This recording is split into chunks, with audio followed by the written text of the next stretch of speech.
First chapter, that is revolutions that influenced the world. In this chapter, we are discussing 5 major revolutions in the world. First one, American War of Independence. The main point of American War of Independence is their slogan. Slogan identify ചെയ്യണം. സ്ലോഗനിലൂടെയുള്ള demands എന്താണ്, slogan form ചെയ്യാനുള്ള situation എന്താണ്, ഈ 3 പോയിന്റ്സാണ് ഇതിൽ നമ്മൾ note ചെയ്യേണ്ടത്. First slogan, that is no taxation without representation.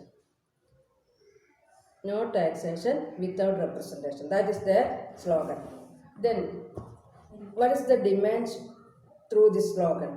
Then, what is the demand of people through this slogan? ഈ സ്ലോഗനിലൂടെ ജനങ്ങൾ എന്താണ് ഡിമാൻഡ് ചെയ്തിട്ടുണ്ടാവുക? അപ്പോൾ അതിൽ ടെക്സ്റ്റ് ബുക്കിലുണ്ട് first points representation in government. ഗവൺമെൻറ്റിൽ അവർക്കൊരു റെപ്രസെൻറ്റേഷൻ വേണം. ഈ സ്ലോഗനിൽ പറഞ്ഞ നോ ടാക്സേഷൻ വിത്തൗട്ട് റെപ്രസെൻറ്റേഷനാണ്. റെപ്രസെൻറ്റേഷൻ ഇല്ലാതെ നികുതി ഇല്ല. അപ്പോൾ അവർക്ക് റെപ്രസെൻറ്റേഷൻ ഇല്ലായിരുന്നു. അതായത് ഗവൺമെൻറ് അവരുടെ ഗവൺമെൻറ്റിൽ അവരുടെ പീപ്പിൾസ് ഒന്നും ഉണ്ടായിരുന്നില്ല. അപ്പോൾ ഇംഗ്ലണ്ട് ആയിരുന്നു നോർത്ത് അമേരിക്കയിൽ ഗവൺമെൻറ് ഉദ്ദേശിക്കുന്നത്. അപ്പോൾ അവർക്ക് റെപ്രസെൻറ്റേഷൻ ഇല്ലാതെ ടാക്സ് ഇല്ല എന്നാണ് ഫസ്റ്റായിട്ട് അവരിതിലൂടെ പറയുന്ന കാര്യം. അപ്പോൾ അവരുടെ ഡിമാൻഡ് അവർക്ക് റെപ്രസെൻറ്റേഷൻ വേണം എന്നുള്ളതാണ്. Representation in government, that is the first demand. Second one, avoid heavy taxation. ഇവിടെ ടാക്സേഷൻ നോ ടാക്സേഷൻ എന്ന് പറയുന്നുണ്ട്, അതായത് നികുതി ഇല്ല. അപ്പോൾ നികുതി ഹെവി ആയിരുന്നു എന്നാണ് നമുക്ക് മനസ്സിലാക്കേണ്ടത്. അപ്പോൾ avoid heavy taxation, that is the second demand. Third one, freedom. അവർക്ക് ഫ്രീഡം ആവശ്യമുണ്ട്. ഏതൊരു വാർ ഓഫ് ഇൻഡിപെൻഡൻസിനും ഫസ്റ്റ് ഡിമാൻഡായിട്ടുള്ള ഫ്രീഡം തന്നെയാണ്. ഏതിലും ഫ്രീഡം ഉണ്ടായിരിക്കും. ഫ്രീഡം ഇല്ലാതാവുമ്പോൾ ആ ഫ്രീഡത്തിന് വേണ്ടിയിട്ട് നടത്തുന്ന ശ്രമങ്ങളാണ് ഈ റെവല്യൂഷൻസ് തന്നെ ഉദ്ദേശിക്കുന്നത്. അപ്പോൾ 3 കാര്യങ്ങളാണ് അവരുടെ demand. First, representation in government. Second one, avoid heavy taxation. Third one, freedom. ഇനി ഈ സിറ്റുവേഷനിലാണ് ഇവർ സ്ലോഗൻ ഫോം ചെയ്തിട്ടുണ്ടാവുന്നത്. Which is the situation in which the people raised the slogan. ഈ സ്ലോഗൻ റേസ് ചെയ്തിട്ടുണ്ടാകുന്ന സിറ്റുവേഷൻ. ആ സിറ്റുവേഷൻ എന്തായിരിക്കും? First, it reveals denial of freedom. അവിടെ സ്വാതന്ത്ര്യം ഇല്ലാത്തൊരവസ്ഥ, അങ്ങനെ ഒരു സിറ്റുവേഷനാണ്. Second one, burden of heavy taxation. നികുതിയുടെ അമിതമായിട്ട് ഭാരം, വളരെയധികം ബേർഡൻ ആയിരുന്നു. Third one, they had in any role in administration. അവർക്ക് അഡ്മിനിസ്ട്രേഷനിൽ യാതൊരു റോളും ഉണ്ടായിരുന്നില്ല. അവരുടെ ഭരണത്തിൽ അവർക്ക് യാതൊരു റോളും ഉണ്ടായിരുന്നില്ല.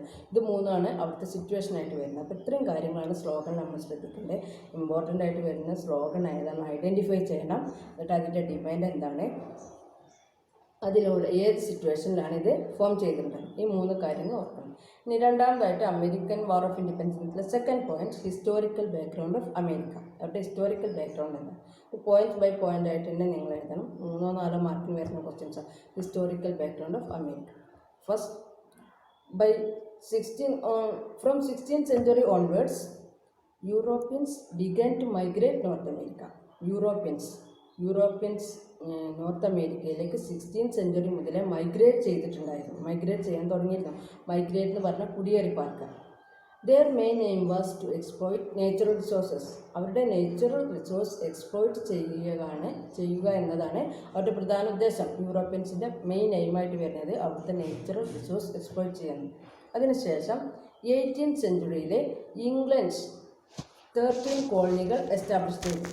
By 18th century, England had established 13 colonies in North America. North America 13 colonies.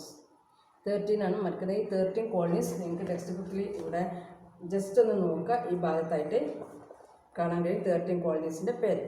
13 colonies form ചെയ്തത് ഈസ്റ്റേൺ കോസ്റ്റിലാണ്. ഈസ്റ്റേൺ കോസ്റ്റിൽ 13 colonies ഫോം ചെയ്തു. ഇതിൽ മെയിൻ എയിം എന്ന് പറഞ്ഞാൽ 2 എയിംസ് ഉണ്ടായിരിക്കും. First one, to collect raw materials collect ചെയ്യാം. അതായത് ഇംഗ്ലണ്ടിലെ ഫാക്ടറിയിലേക്ക് ആവശ്യമായ റോ മെറ്റീരിയൽസ് കളക്ട് ചെയ്യാം.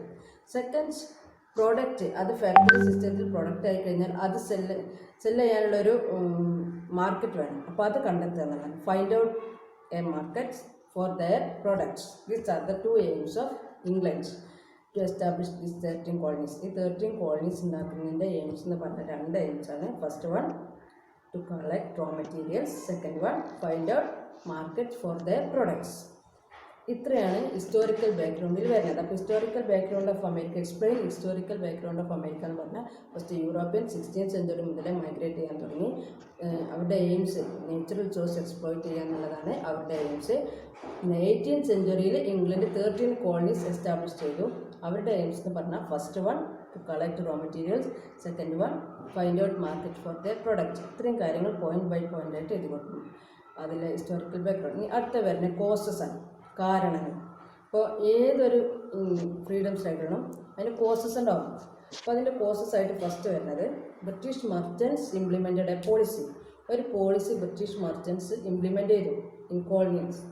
ഈ കോളനികളിൽ, ഈ 13 കോളനികളിൽ ഒരു പോളിസി കൊണ്ടുവന്നു. ആ പോളിസിയിലെ ലോസ് ഒക്കെയാണ് ഇതിന് കാരണമായിട്ടുള്ളത്. അപ്പോൾ ഈ policy, that policy is known as mercantilist law. Mercantilist law എന്നാണ് ഈ പോളിസി അറിയപ്പെടുന്നത്.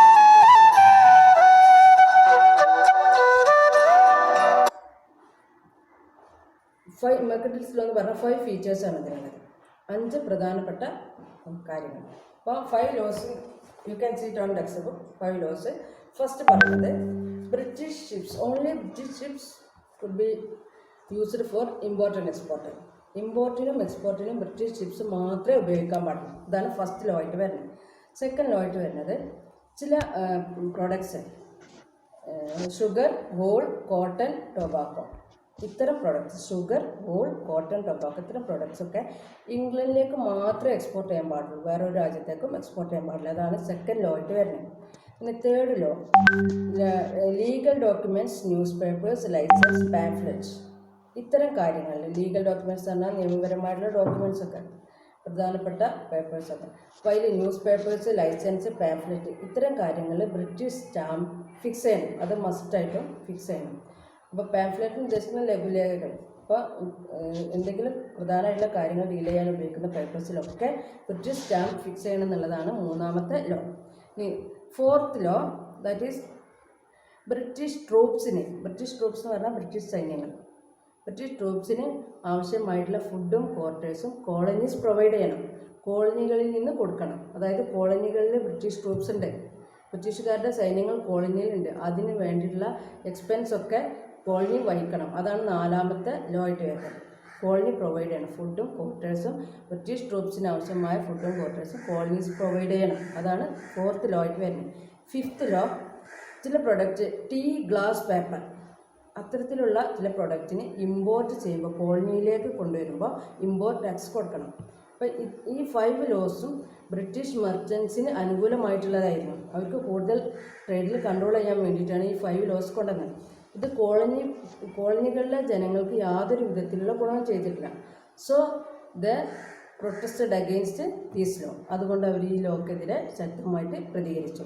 ഇതാണ് ഇതിൻ്റെ ഫസ്റ്റ് ആയിട്ടുള്ള കോസസ് എന്ന് പറയുന്നത്, ഈ അമേരിക്കൻ വാർ ഓഫ് ഇൻഡിപെൻഡൻസിന് കോസസ് എന്ന് പറയുന്നത്. അപ്പോൾ ഇവിടെ we shall wind up here. Then there is A review. ഇപ്പോൾ റിവ്യൂ ആണ്. ഇന്ന് ഇത്രയും ഭാഗങ്ങൾ മതി. അപ്പോൾ ഞാൻ അടുത്ത ക്ലാസ്സിൽ റോൾ ഓഫ് ഫിലോസഫേഴ്സ് ഉണ്ട്, പിന്നെ അതിൻ്റെ ഇവൻറ്റ്സ് ഉണ്ട്, പിന്നെ അതിൻ്റെ ഇമ്പാക്ട്സ് ഉണ്ട്. അതായത് ഫിലോസഫേഴ്സ്, നമ്മൾ ലീഡേഴ്സ് ആരൊക്കെയാണ് പഠിക്കണം, ലീഡേഴ്സ്, ഫിലോസഫേഴ്സ്, പിന്നെ അതിൻ്റെ ഇമ്പാക്ട്സ്, ഇവൻറ്റ്സ്, ഇത്രയും കാര്യങ്ങൾ നെക്സ്റ്റ് ക്ലാസ്സിൽ പഠിക്കാം. ഇതിൻ്റെ റിവ്യൂ ഒന്നുകൂടെ പറഞ്ഞുതരാം. റിവ്യൂ നോക്കിയിട്ട് മെയിൻ പോയിൻറ്റ്സ് മാത്രം വെച്ച് നിങ്ങൾ നോട്ട് തയ്യാറാക്കണം. ഫസ്റ്റ് സ്ലോഗൻ ഐഡൻറ്റിഫൈ ചെയ്യാം. സ്ലോഗൻ ഏതാണ്? No taxation without representation. Then the demand by this slogan, ഈ സ്ലോഗനിലൂടെയുള്ള അവരെന്തൊക്കെയാണ് ഡിമാൻഡ് ചെയ്യുന്നത്. Then the situation in which people rise this slogan. The next one, historical background of America. Then next, the causes of American War of Independence. The name of the policy, then the features of that policy. ആ പോളിസിൻ്റെ പേരെന്താണ്, അതിൻ്റെ features എന്താണ്. That's all. Okay, thank you.